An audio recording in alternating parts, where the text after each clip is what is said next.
सो प्यारे बच्चों नमस्कार, स्वागत है आपका आपके इस यूट्यूब चैनल संतोष क्लासेस में। बच्चों, पिछली वीडियो में हमने प्रश्नावली 3.2 के प्रश्न नंबर 1 और प्रश्न नंबर 2 के प्रश्नों को कंप्लीट कर दिया था। तो आज की वीडियो में हम प्रश्नावली 3.2 के प्रश्न नंबर 3 के प्रश्नों को हल करेंगे। ठीक बच्चों, तो स्टार्ट करते हैं बिना बातचीत किए। प्रश्न नंबर 3 का फर्स्ट वाला प्रश्न है। बच्चों, प्रश्न नंबर यहाँ पर जो 3 के जितने प्रश्न दिए हैं इस प्रश्नावली 3.2 में वो सभी के सभी प्रश्नों को अपन प्रतिस्थापन विधि से करना है। आज की वीडियो में हम थ्योरिकल प्रश्नों को करने वाले हैं। ठीक है बच्चों, देखिए पहला प्रश्न है, दो संख्याओं का अंतर 26 है, एक संख्या दूसरी संख्या की 3 गुनी है, उन्हें ज्ञात कीजिए। तो दो संख्या है जिनका अंतर 26 है और उनमें एक संख्या ऐसी है जो कि दूसरी संख्या की 3 गुनी है। अपन ने संख्या बतानी है कि कौन कौन सी है। ठीक है बच्चों, जब अपन को पता नहीं रहता इस स्थिति में अपन मानते हैं एक्स वाई। देखो, तो मैं हल डाल करके यहाँ पर मान रहा हूं, माना कि पहली संख्या x है ना, माना कि पहली संख्या x तथा दूसरी संख्या y है, दूसरी संख्या y है। पहली संख्या को x मान लिया, दूसरी संख्या को y मान लिया। अब प्रश्नानुसार देखेंगे। प्रश्नानुसार यहाँ पर बच्चे दो शर्तें बनेंगी, तो दोनों शर्तों को अपन एक एक करके लिखेंगे, पहले प्रश्नानुसार फिर दूसरे को पुनः प्रश्नानुसार से। तो प्रश्नानुसार क्या है, दो संख्याओं का अंतर कितना लिया है, 26। तो ये दोनों संख्या अपन ने मान ली है x और y, इनका ही अंतर अपन कितना मानना है, 26। तो इन दोनों संख्याओं का अंतर कितना है बच्चों, 26। इसको आप समीकरण नंबर 1 बना लेंगे। इसके बाद जो है इसको थोड़ा बच्चों ऊपर लिख दूं मैं, जगह थोड़ा बच जाएगा यहाँ पर, x माइनस के y बराबर 26। ये आपका समीकरण नंबर 1 होगा। अब पुनः प्रश्नानुसार में देखना क्या लिखेंगे, पुनः प्रश्नानुसार, पुनः प्रश्नानुसार। पुनः प्रश्नानुसार में क्या है, एक संख्या दूसरी संख्या की 3 गुनी है। तो एक संख्या है ये x और दूसरी संख्या है y। मतलब ये वाली जो संख्या है पहली संख्या, वो दूसरी संख्या कितनी गुनी है, 3 गुनी है। ये वाली 3 गुनी है, तो इसको भी अपन 3 गुना करना है ताकि ये दोनों समीकरण कैसे हो जाए, बराबर। तो ये आपका इधर से 3 गुना करेंगे, x बराबर ये 3y आ जाएगा, और इधर आप अगर इसको लेकर के आएंगे तो माइनस का 3y और बराबर में कुछ नहीं तो 0 हो जाएगा। इसको समीकरण नंबर 2 बना लेंगे। अब प्रतिस्थापन विधि में करना क्या होता है कि यहाँ पर अपने पास अगर दो समीकरण है तो अपने एक तीसरा समीकरण बनाना होता है। तो तीसरा समीकरण बनाएंगे तो यहाँ पर लिखेंगे, मैं समीकरण 1 से बना रहा हूँ तीसरा समीकरण। तो समीकरण 1 से बस इतना ही लिखना है, समीकरण 1 से। तो समीकरण 1 को उतारेंगे बच्चों पहले। तो पहला है x माइनस वाई बराबर 26। इसको आपको साइड कर दो तो x बराबर आएगा 26 और ये y उधर पहुंचेगा तो प्लस हो जाएगा। तो ये आपका बना समीकरण नंबर 3। अब समीकरण नंबर 3 से इस x का मान किस में रखेंगे, समीकरण नंबर 2 में रखेंगे। तो समीकरण 3 से x का मान समीकरण 2 में रखने पर, 2 में रखने पर, 2 में रखेंगे तो 2 पहले उतारेंगे, ये वाला समीकरण नंबर 2 है, x माइनस का 3y बराबर 0। किसका मान रखना है, x का। तो इस x को हटा कर ये लिखेंगे 26 प्लस y। तो x की जगह पे आएगा 26 प्लस y और ये माइनस का 3y बराबर 0। इसके बाद माइनस 3y में से एक y कम करेंगे तो ये बचेगा माइनस का 2y, माइनस का 2y बराबर, ये आपका प्लस में 0 हटेगा तो ये माइनस में पहुंचेगा 26।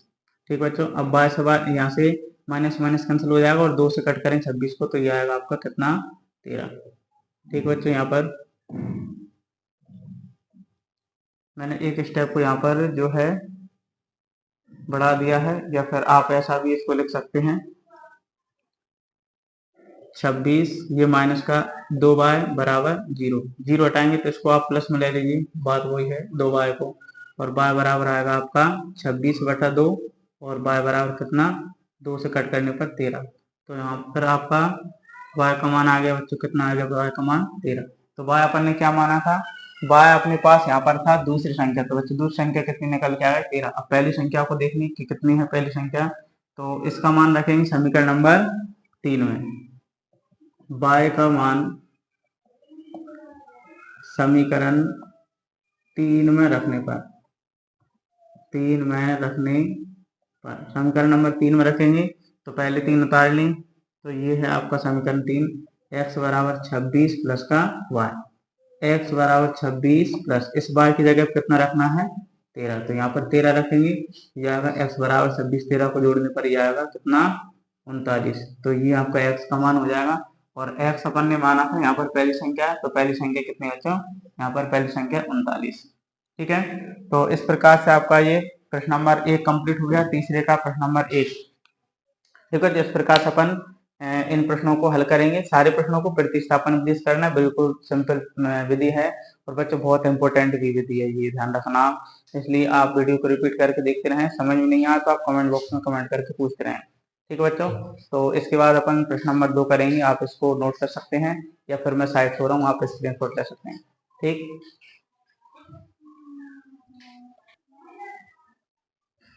इसके बाद बच्चों प्रश्न नंबर 2 करेंगे। देखिए प्रश्न नंबर 2 है, दो समपूरक कोणों में बड़ा कोण छोटे कोण से 18 डिग्री अधिक है, उन्हें ज्ञात करो।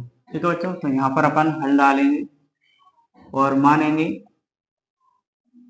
माना कि बड़ा कोण x डिग्री तथा छोटा कोण y डिग्री है। ठीक है बच्चों, यहाँ पर अपन ये मान लिया। ठीक है ना, दो समपूरक कोणों का योग अपन को पता है कि कितना होता है 180 होता है। आपने 9th क्लास में पढ़ा होगा बच्चों कि अगर मैं यहाँ पर दो पूरक कोणों की बात करूं तो दो पूरक कोणों को जोड़ने पर कितना आता है 90 डिग्री आता है, और दो समपूरक कोणों को जोड़ने पर कितना आता है बच्चों 180 आता है। तो यहाँ पर दो समपूरक कोण दिए हैं, तो एक समीकरण अपन यहाँ पर बनाना होगा कि दो समपूरक कोणों का योग कितना होता है बच्चों 180 होता है। तो यहाँ पर अपन ने एक संपूरक कोण को मान लिया, बड़े को x और छोटे को मान लिया y, तो इन दोनों को जोड़ेंगे कितना आएगा 180 आएगा। देखो, तो प्रश्नानुसार हम लिखेंगे यहाँ पर, प्रश्नानुसार बड़ा कोण x छोटा कोण y, इन दोनों संपूरकों को जोड़ेंगे कितना आएगा बच्चों 180 आएगा। ये आपका समीकरण नंबर 1 हो जाएगा। इसके बाद तो पुनः प्रश्नानुसार से दूसरा समीकरण बनाएंगे, पुनः प्रश्नानुसार इससे दूसरा बनाएंगे तो क्या है, तो बड़ा वाला जो कोण है वो छोटे वाले कोण से कितना दिखेगा 18, ये रहा आपका बड़ा कोण और ये रहा छोटा। ये वाला जो है ना बच्चों इससे कितना दिखेगा 18, ये वाला अधिक है, ध्यान रखना आपको, ये अधिक है तो बराबर करने के लिए इसको भी 18 अधिक करना पड़ेगा, तो ये 18 डिग्री अधिक हो जाएगा और ये बराबर हो जाएगा। तो x इसको आप इधर लेके आओगे तो माइनस के बाद हो जाएगा और बराबर कितना 18, ये आपका समीकरण नंबर 2 बन जाएगा। अब प्रतिस्थापन में आपको पता है कि समीकरण 1 या 2 किसी से भी अपन समीकरण नंबर 3 बनाते हैं, तो मैं यहाँ पर समीकरण 1 से समीकरण नंबर 3 बना रहा हूँ। तो यहाँ पर लिखेंगे समीकरण 1 से, समीकरण 1 से इतना ही लिखना है। तो समीकरण 1 है आपका x प्लस वाई बराबर कितना 180, तो यहाँ पर y बराबर 180, इसको मैं इधर पहुंचा रहा हूँ तो ये आपको हो जाएगा माइनस x, ये आपका समीकरण नंबर कितना बन जाएगा 3 बन जाएगा। ठीक बच्चों, अब इसका मान समीकरण 3 का मान रखेंगे यहाँ पर, समीकरण 3 से इस y का मान किसमें रखेंगे 2 में, तो समीकरण 3 से y का मान समीकरण 2 में रखने पर, 2 में रखेंगे तो इसको नोट करेंगे बच्चों। यहाँ पर दूसरा पहला उतार लो आप, x माइनस के बराबर कितना है बच्चों 18, किसका मान रखना है यहाँ पर, मान रखना है अपन ने बच्चों किसका y का, इस y को मान रखना है, तो इस y को हटा करके यहाँ पर लिखेंगे 180 माइनस का x, तो x ऐसे कैसे रहेगा बच्चों, यहाँ पर अगर माइनस लगा हो आगे तो जो भी आप वैल्यू रखोगे बच्चों आप उसको कोष्टक में रखना, नहीं तो आप गलत कर लोगे उसको। 180 माइनस का x इस y की जगह पे रख दिया और बराबर कितना है बच्चों 18, x माइनस इस माइनस को 180 में करेंगे तो प्लस का माइनस 180 होगा और माइनस x प्लस का x होगा, बराबर में कितना 18, तो एक और एक 2x हो जाएगा बच्चे जोड़ने पर, और बराबर 18 ऐसे कैसे रहेगा, इसको अगर मैं इधर पहुंचाऊंगा तो ये आपको हो जाएगा बच्चों किसमें प्लस में चेंज हो जाएगा 180, क्योंकि यहाँ पर माइनस का 2x बराबर 180 और अगर 18 को ऐड करेंगे तो ये आएगा बच्चों कितना 198, और अगर मैं 2 से कट करूंगा 198 को तो ये आपका आएगा बच्चे कितना, ये आपका आएगा 2 नाम 18, एक बचेगा फिर से कितना हो जाएगा 18, तो 2 नाम 18, ये आपका आ रहा है बच्चों कितना आ रहा है 99। ठीक है बच्चों, ये कोण है तो यहाँ पर डिग्री आएगा, ये 99 डिग्री का कोण आ रहा है। ठीक है। इसके बाद इसका मान रखे दे रहे हैं किसमें, समीकरण नंबर 3 में, तो यहाँ पर y को माना जाएगा। तो x का मान समीकरण 3 में रखने पर 3 में रखेंगे तो 3 पहले उतारेंगे। ये है बच्चों तीसरी संख्या, y बराबर है 180 माइनस एक्स। किसका मान रखना है, x का। तो y बराबर 180, इस x को हटाकर कितना आएगा बच्चों, 99। ठीक बच्चों, ये 99 है। y बराबर 180 में से बच्चों 99 माइनस करो, कितना बचेगा, 10 में से 9 माइनस कर 1 बचा, फिर यहाँ पर 10 हो जाएगा, 18 में से 10 गया तो 8 बचा, यहाँ पर 1 हो जाएगा, 1 में से जाएगा कुछ नहीं बचेगा। तो ये आपका आ रहा बच्चों y का मान। ठीक है बच्चों, तो यहाँ पर जो है आपने देखा कि x का मान 99 है और y का मान 81। ठीक है, तो अपन ने x यहाँ पर माना था बड़ा कोण, तो बड़ा वाला कोण बच्चों आ रहा है कितना, 99 डिग्री का, और छोटा कोण अपन ने y माना था कितना आ रहा है, 81 डिग्री का। ठीक है, तो इन दोनों का अगर अपन अंतर यहाँ पर देखें क्या दिया था कि समपूरक कोण बड़ा कोण छोटे से 18 डिग्री है, तो ये वाले जो अगर आप ऐड करोगे ना इस वाले में 18, तो ये 99 हो जाएगा। मतलब ये 99 जो दिख रहा है ना, ये इस वाले कोण से कितना दिखेगा बच्चों, 18 दिखेगा। ठीक है ना, तो अतः करके आप यहाँ पर इसको लिख सकते हैं, अतः करके बच्चों आप इसको लिख लेना कि बड़ा कोण यहाँ पर 99 डिग्री तथा छोटा कोण कितना है, 81 डिग्री है। ठीक है, इसके बाद जो है ना अपन प्रश्न नंबर 3 करते हैं। तो मैं साइड से हो रहा हूँ, आप इसको नोट कर लीजिए या फिर आप इसका स्क्रीनशॉट ले लीजिए। बच्चों आप कमेंट बॉक्स में कमेंट करना जरूर याद रखना कि आपको कितना क्या समझ आ रहा है, किस तरीके से अपन यहाँ पर पढ़ रहे हैं। ठीक है ना, तो ये सारी आप बात जो है ना मुझे बताते रहना, ताकि मुझे लगे कि मैं किस तरीके से आपको पढ़ा रहा हूँ, आपको समझ में आ रहा है कि नहीं आ रहा है। जो भी आपको डाउट लगे बच्चों आप कमेंट बॉक्स में पूछ सकते हैं। ठीक है बच्चों, तो आप इसको नोट कर लीजिए, मैं इसके बाद प्रश्न नंबर 3 कराता हूँ आपको। ठीक है, इसके बाद प्रश्न नंबर 3 करेंगे बच्चों। प्रश्न नंबर 3 है, एक क्रिकेट टीम के कोच ने 7 बल्ले और 6 गेंदें रुपए 3800 में खरीदी तथा बाद में उसने 3 बल्ले और 5 गेंदें रुपए 1750 में खरीदी, तो प्रत्येक बल्ले और प्रत्येक गेंद का मूल्य ज्ञात कीजिए। आपको बताना है बच्चों कि एक गेंद और एक बल्ला कितने रुपए में खरीदा है। तो यहाँ पर मैं माना ले रहा हूँ, यहाँ पर माना कि एक बल्ले का मूल्य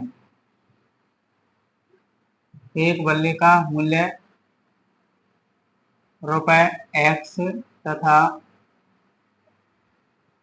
एक गेंद का मूल्य रुपए y है। ठीक बच्चों, एक बल्ला 1x में आता है और एक गेंद 1 बार रुपए में आती है, ऐसा अपन ने माना है। तो अब प्रश्नानुसार देखना,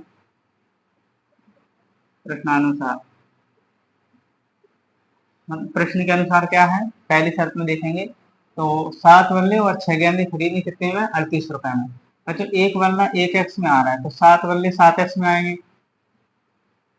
और इसके बाद में यहाँ पर 6 गेंदें खरीदी हैं, तो एक गेंद अगर एक बार में आएगी तो यहाँ पर 6 गेंदें कितने में आएंगी, 6 बार में आएंगी, और 7 बल्ले और 6 गेंदें मिलाकर के उसने कितने रुपए दिए, 3800। ठीक है बच्चों, इसको आप समीकरण नंबर 1 बना लें। इसके बाद दूसरा है आपका पुनः प्रश्नानुसार लिखेंगे, पुनः प्रश्नानुसार पुनः प्रश्नानुसार में क्या है, कितने यहाँ पर 3 बल्ले और 5 गेंदें खरीदी, तो 3 बल्लों के लिए 3x आ जाएगा और 5 गेंद के लिए 5 आ जाएगा, और दोनों मिलाकर के उसने कितने में खरीदे, 1750। ये आपका समीकरण नंबर 2 हो जाएगा। ठीक है बच्चों, अब यहाँ समीकरण 1 है 2, किसी में से भी अपन समीकरण नंबर 3 बनाएंगे, तो मैं समीकरण नंबर 1 से 3 बना रहा हूँ। यहाँ पर लिखेंगे समीकरण 1 से। ठीक है, समीकरण 1 से करेंगे तो इसको नोट करेंगे पहले, 7x प्लस का 6y बराबर है 38। यहाँ पर मैं पक्षांतर कर रहा हूँ किसका, इस 7x का, तो ये आएगा आपका 6y बराबर 3800, ये माइनस में पहुंच जाएगा 7x, और y बराबर आएगा 3800 माइनस का 7x और बटे में कितना 6। ठीक है, तो ये आपका समीकरण नंबर 3 बन जाएगा। अब समीकरण 3 से इस y का मान रखेंगे समीकरण नंबर 2 में, तो यहाँ पर लिखेंगे समीकरण 3 से y का मान समीकरण 2 में रखने पर, 2 में रखेंगे तो पहले 2 को नोट करेंगे। यहाँ पर दिया है ये 3x प्लस 5y बराबर 1750। किसका मान रखना है? यहाँ पर y का रखना है, तो यहाँ पर इस y को हटा करके ये रखा हुआ पूरा, तो 3x प्लस 5 और y की जगह पे जाएगा कितना 3800 माइनस 7x, 3800 माइनस 7x और बटे में आएगा कितना 6 और बराबर में आपका 1750। ठीक है बच्चों, अब इस 5 का मल्टीपल कर दो, 3x ऐसे कैसा प्लस 5 का अगर 38 में गुणा करेंगे तो ये आएगा 5 8 40 की 0 हासिल 4, 5 के 15 और 15 4 19, कितना आएगा बच्चों 19,000 माइनस 5 के साथ में तो ये आएगा 7 35x और इसके बाद आपका ये 6 वैसे तो रहेगा और 1750। ठीक है, इस 6 का गुणा करेंगे अपन इस 3x में और इधर 1750 में, तो 3 संग 18 x आएगा प्लस 19,000 माइनस 35x और इधर गुणा करेंगे तो आएगा 6 का 0 करने पर आएगा 0, 6 का 5 है 5 36 की 0 हासिल 3, 6 7 42, 42 3 45, 45 5 हासिल 4, 6 कम 6 और 4 10, कितना आ गया 10,500। एक्स एक्स वालों को सॉल्व करेंगे तो 7 यहाँ पर आपका 35x माइनस क्या आएगा 18x प्लस क्या आएगा 35x में से 18x को माइनस करो कितना बचेगा 18, ये आपका बचेगा 2 20 20 30 35, ये आपका बचेगा माइनस का 17x। ठीक बच्चों, 17x बच जाएगा, माइनस का बचेगा क्योंकि माइनस का 35 बढ़ाएगा और बराबर ये आपका 10,500 ऐसा कैसे रहेगा। इसको आप इधर पहुंचाओगे तो माइनस को हो जाएगा 19,000 माइनस 17x बराबर इस 19,000 में से 10,500 को माइनस कर दो तो ये कितना बचेगा, तो ये 0 में 0 गया 0, फिर 0 10 में से 5 गया 5 बचा हासिल, यहाँ पर 1 आ जाएगा तो इधर 1 हो जाएगा, 9 में से 1 जाएगा तो 8 बचेगा। ठीक है ना बच्चों, तो ये आपको बचेगा 8500, माइनस का बचेगा क्योंकि माइनस का आपका 19,000 बड़ा है, तो ये आएगा x बराबर 8500 बटे में आएगा 17, माइनस माइनस यहीं पे कैंसिल कर देंगे तो x बराबर 17 से भाग करेंगे 17 85, तो 5 बार में और डबल 0, तो ये आप आ गया x का मान कितना बच्चों 500। देखना x अपन ने माना था एक बल्ले का मूल, तो एक बल्ला कितने में आ रहा है 500 रुपए में आ रहा है। अब इसका मान रखेंगे समीकरण नंबर 3 में, तो x का मान समीकरण 3 में रखने पर, समीकरण 3 में रखेंगे तो 3 उतारेंगे, समीकरण नंबर 3 दिया है y बराबर 3800 माइनस 7x बटे कितना 6, y बराबर 3800 माइनस 7 इंटू, ठीक है ना, यहाँ पर x का मान है कितना 500, तो इधर जो है थोड़ा और छोटा लिख दूं मैं, y बराबर